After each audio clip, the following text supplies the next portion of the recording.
CAD cam design में आपका स्वागत है। आज इस वीडियो में हम ऑटो कैड ड्राइंग बनाने से पहले कुछ ऑटो कैड की बेसिक सेटिंग्स होती हैं, जैसे यूनिट, लिमिट, जूम स्टैंड और यूसीएस कैसे सेट होता है, इसके बारे में चर्चा करने वाले हैं। तो चलो बिना देरी के स्टार्ट करते हैं हम लोग।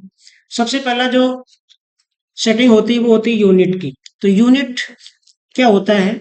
यूनिट जैसे हम कुछ भी चीज़ जैसे ड्राइंग बनाते हैं, तो उसके जो डायमेंशंस हैं मिलीमीटर में बनाएंगे, सेंटीमीटर से बनाएंगे या मीटर से बनाएंगे, तो उसको हमें सबसे पहले यूनिट में सेट करना पड़ता है। तो वही होता है यूनिट। तो चलो यूनिट सेट करते हैं। सब यूनिट का जो शॉर्टकट होता है वो होता है यूएन।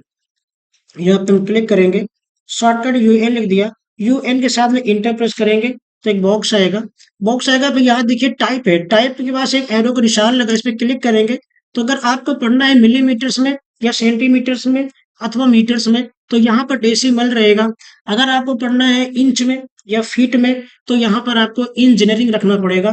तो अभी हम पढ़ने वाले हैं मिलीमीटर्स में, तो यहाँ पर रखूंगा डेसिमल। उसके बाद यहाँ पे आऊंगा स्केल पे, स्केल पे क्लिक करिए और यहाँ पर आपका आ गया मिलीमीटर्स, इस पे क्लिक कर देते हैं और फिर नॉर्मल हम ओके कर देते हैं। तो यहाँ पर आपका यूनिट सेट हो गया है। उसके बाद दूसरा होता है लिमिट सेट करना। तो लिमिट क्या होता है? जैसे कोई ड्राइंग बनाएंगे तो कितने एरिया में बननी चाहिए, तो उसके लिए हम उसके एरिया डिफाइन करेंगे। तो एरिया डिफाइन को ही लिमिट बोलते हैं। तो लिमिट का जो लिमिट हम पूरा नाम भी लिख सकते हैं, अथवा लिमिट का शॉर्टकट होता है LIMI। LIMI आप देख पा रहे होंगे स्क्रीन पे। LIMI किया, वैसे लिमिट्स पूरा डालिए। आप पूरा नाम भी लिख सकते हैं, कोई प्रॉब्लम नहीं है। और साथ में फिर इंटर कर देते हैं तो दो बॉक्स सामने आ जाते हैं। ये जो आपका स्पेसिफाई लोअर लिमिट होता है। तो ये जब कोई ड्राइंग हम स्टार्ट करते हैं तो 0 0 से स्टार्ट करते हैं। तो पहले में आपको 0 प्रेस होगा। एक कॉलम से दूसरे कॉलम में जाना है तो टैब का इस्तेमाल करेंगे, TAB। आप इसके पता होगा, जब आप कीबोर्ड चलाते हैं उस पे की पैड पे जो है कैप्स लॉक के ऊपर टैब्स का बटन होता है, वो टैब है। तो टैब पे प्रेस करेंगे, दूसरे कॉलम में इंटर हो जाएंगे। अब वहां भी आप 0 प्रेस कर दीजिए और इंटर कर दीजिए। जैसे इंटर करते हैं दो बॉक्स पुनः सामने आते हैं। देखिए जो पहला बॉक्स है एक्स और वाई की वैल्यू होते हैं। ठीक है, ये हमारा अपर राइट कॉर्नर होता है। इसकी वैल्यू तो आप दोनों बॉक्स में अलग अलग भी डाल सकते हैं और सेम भी डाल सकते हैं। आप पहले बॉक्स में तो हमें पता है कि जीरो, हमने 0 और 0 कर दिया, लेकिन दूसरे बॉक्स में क्या करना पड़ेगा अपर लिमिट में। तो इसमें क्या, तो सबसे पहले हम ड्राइंग को देखते हैं। ड्राइंग में जो हाईएस्ट वैल्यू दी होती है उसमें कुछ ऐड कर देते हैं। जैसे 200 दिया है तो 250 ले लेंगे, 300 भी ले सकते हैं। 100 दिया है तो 150 ले लेंगे, 200 भी ले सकते हैं। या हम दोनों कॉलम में एक्स और वाई की वैल्यू हम अलग अलग भी ले सकते हैं, कोई दिक्कत नहीं है। तो सपोज हमारा दिया है 100, तो हम पहले कॉलम लेंगे 150। उसके बाद टैब प्रेस कर देंगे दूसरे कॉलम में जाने के लिए, फिर 150 कर देंगे और इंटर कर देंगे। तो अब ये हमारी लिमिट सेट हो गई है। तीसरा जो सेटिंग होती है वो होता है जूम स्टैंड का। तो जूम स्टैंड को का शॉर्टकट से सेट करते हैं। शॉर्टकट होता है जेड, जेड इंटर और A इंटर। तो ये जूम स्टैंड हो चुका है। उसके बाद आपका होता है ये, ठीक है, ये आप देख पा रहे होंगे यूसीएस। यूसीएस अब जैसे हम जूम इन जूम आउट कर रहे हैं तो ये हमारा यूसीएस भी भाग रहा है, तो इसको लॉक करना पड़ता है। तो लॉक करने के लिए अपने पॉइंटर को इस पे लेके जाइए, कलर चेंज हो जाएगा। फिर राइट क्लिक करिए, फिर नीचे लिखा यूसीएस आइकन सेटिंग, उसके आगे और लिखा शो यूसीएस, इस पे आप क्लिक कर दीजिए। तो ये कॉर्नर भी लॉक हो गया। आप कितना भी जूम इन जूम आउट करिए, अभी आपको परेशान नहीं करेगा, ये कॉर्नर में लॉक हो चुका है। चलिए, ये तो हुई हमारी बेसिक सेटिंग्स जो कि ड्राइंग बनाने से पहले ये हमें करनी ही पड़ती है, ये बहुत ही मस्ट है। अब उसके बाद हम कमांड शुरू करते हैं। पहला कमांड होता है आपका लाइन कमांड।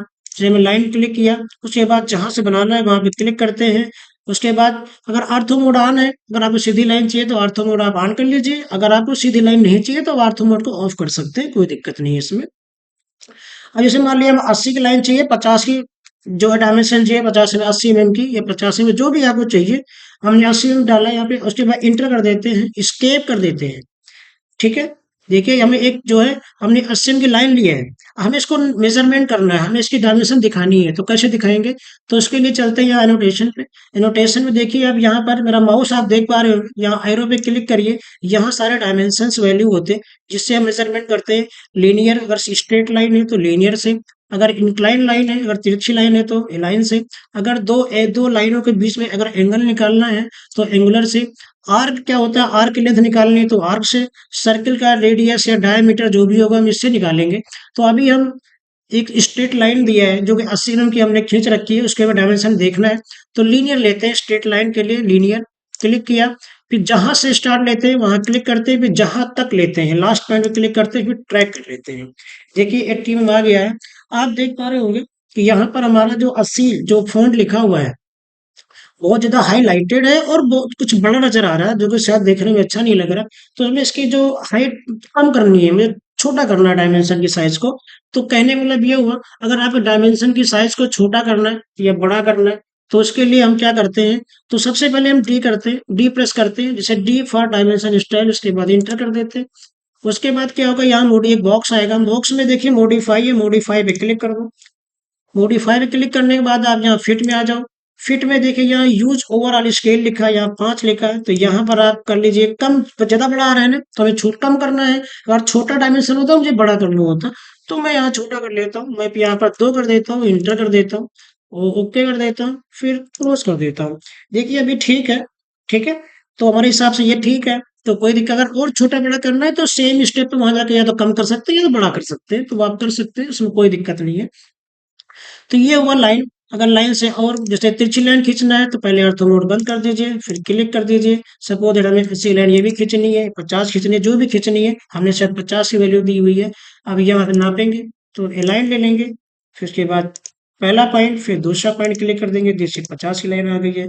यानी ये वैल्यू हमारे लिए बिल्कुल परफेक्ट है। कहने का मतलब ये हुआ कि अगर आपको डायमेंशन सेट करना है तो वो हमने बता दिया है, जिसको यहाँ से आप सीख सकते हैं। ठीक है, तो ये हुआ लाइन कमांड। ठीक है, इसको हम डिलीट कर देते हैं। उसके बाद अगला जो कमांड होता है वो होता है पॉलीलाइन। आप पॉलीलाइन्स कैसे यूज करते हैं उसकी देखते हैं। तो पॉलीलाइन यूज करने से पहले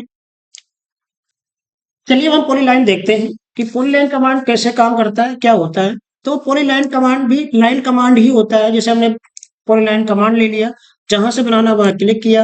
अगर आपको सीधी लाइन चाहिए तो ऑर्थो मोड को ऑन कर लेते हैं, अगर आपको तिरछी लाइन चाहिए तो ऑर्थो मोड को आप बंद कर सकते हैं। जैसा ऑलरेडी हम बता चुके हैं आपको। जैसे हमें 50 की लाइन चाहिए, हमने 50 ले लिया। हमें ऊपर चाहिए 50 की लाइन, 50 ले लिया, एंटर कर दिया। इधर चाहिए 50 की लाइन, 50 ले एंटर कर दिया। इसको अगर डायमेंशन लेनी है तो डायमेंशन आप ले सकते हैं यहाँ से। लीनियर ले लिया, फर्स्ट पॉइंट, सेकंड पॉइंट पे क्लिक कर लेंगे, 50 आ जाएगा। रिपीट कर सकते हैं तो स्पेस बटन आप प्रेस कर दीजिए एक बार, तो ये कमांड रिपीट हो जाएगा। आप इंटर से भी इसको रिपीट कर सकते हैं, इंटर कर देते हैं तो इंटर से भी रिपीट कर सकते हैं आप। ये हो गया।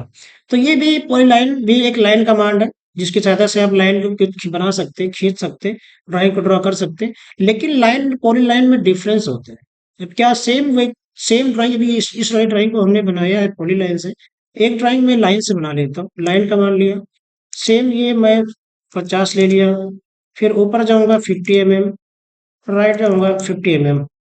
उसके बाद इसको मैं इसके लिए मैं डायमेंशन दे देता हूँ, first point, second point, repeat कर देता हूँ, फर्स्ट पॉइंट, सेकेंड पॉइंट। ठीक है, हमने सेम ड्राइंग बनाई है। अब देखिए मैं एक जो है पॉइंट लाइन को मैं सिलेक्ट करता हूँ, तो एक लाइन पे क्लिक करता हूँ, तो आप देख पा रहे होंगे कि तीनों लाइनें आपस में सिलेक्ट हो गई हैं। ये तीनों लाइनें जो है हाईलाइट हो गई हैं। और यही चीज मैं इस लाइन को सिलेक्ट करता हूँ, तो देखो एक ही लाइन सिलेक्ट हुई है। तो कहने का मतलब ये हुआ कि जो लाइन कमांड होता है, वो लाइन कमांड में जितनी भी लाइनें आपस में जुड़ी होती हैं, तो चलिए वो आपस में सेलेक्ट जुड़ी नहीं होती, आपस में कनेक्टेड नहीं होती हैं। लेकिन जो पॉलीलाइन से जो भी ड्राइंग बनाते हैं, वो सारी लाइनें आपस में कनेक्टेड होती हैं। और लाइन से जो बनाते हैं वो आपस में कनेक्ट नहीं होती है। तो अगर लाइन से ड्राइंग, ऐसा नहीं है कि हम जो लाइन से बना दिया है वो गड़बड़ है, जो पॉली लाइन से बनाया है वो सही है, दोनों ही ड्राइंग सही है। तो लाइन को पॉली लाइन में हम कन्वर्ट कर सकते हैं। तो लाइन को अगर पॉली लाइन में कन्वर्ट करना है तो सबसे पहले सारी लाइनों को आपस में सेलेक्ट कर लीजिए। उसके बाद जे जे फॉर ज्वाइन इंटर कर दीजिए। तो ये भी जो लाइन थी वो देखिए आप सेलेक्ट करते हैं तो ये भी आपस में जो है सेलेक्ट हो गई है, कनेक्ट हो गई है। तो कहने का मतलब ये है कि लाइन को अगर पॉली लाइन में कन्वर्ट करना है तो जे फॉर ज्वाइन, ज्वाइन आप कर सकते हैं, और जे फॉर ज्वाइन और फिर इंटर प्रेस कर दिए, तो लाइन को पॉली लाइन में कन्वर्ट हो जाएगा। ठीक है, तो आई होप आपको समझ में आ गया होगा। तो इस वीडियो को मैं यहीं पे फिनिश करता हूँ।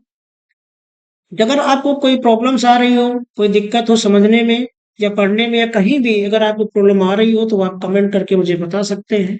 अगर कोई इंग्लिश मीडियम से है, अगर हिंदी उसको समझ में नहीं आती है, तो वो कमेंट कर सकता है। तो मैं इंग्लिश में वीडियो बना सकता हूँ, उनके लिए कोई दिक्कत नहीं है। अगर चैनल देखिए, अगर साथ-साथ में आप जैसा मैं बता रहा हूँ, अगर वैसा करते रहेंगे तो बहुत ही ईज़ी हो जाएगा समझने के लिए। वो आप साथ-साथ में बना भी पाएँगे, ड्राइंग भी आपको आ जाएगी, कोई दिक्कत नहीं है। और जहाँ प्रॉब्लम आती है वहाँ पे आप मुझे, ठीक है, मुझे जो है कमेंट में बता सकते हैं, मैं उसको रिज़ॉल्व करने की पूरी कोशिश करूँगा। तो वीडियो को लाइक कर दीजिए, सब्सक्राइब कर दीजिए, कमेंट कर दीजिए। Thank you.